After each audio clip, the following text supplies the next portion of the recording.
بسم الله الرحمن الرحيم. الحشد الجماهيري الكبير، الأخوة والأخوات الموجودين في ميدان السبعين والذي في مساكنهم وفي محافظاتهم، السلام عليكم ورحمة الله وبركاته.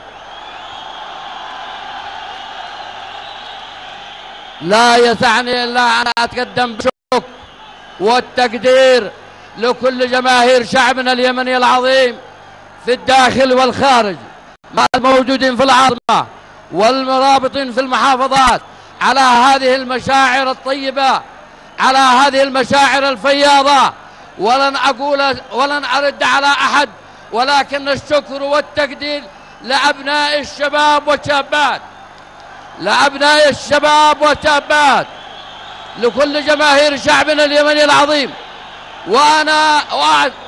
وأنا أتعهد لكم أيها الجماهير أنني سأفدي هذا الشعب بالروح بالدم.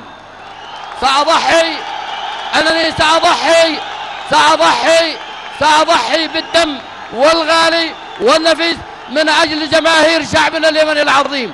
تحية لكم أينما كنتم في الداخل والخارج. أكرر لكم التهنئة وأكرر التهاني الحارة وعلى هذه المشاعر الطيبة، وليس عندي ردا على أي شخص. أتمنى أن يكون خطابهم حصيف ومسؤول يخاطب بها الجماهير دون أن يتلفظون بألفاظ غير مسؤولة. والسلام عليكم ورحمة الله وبركاته.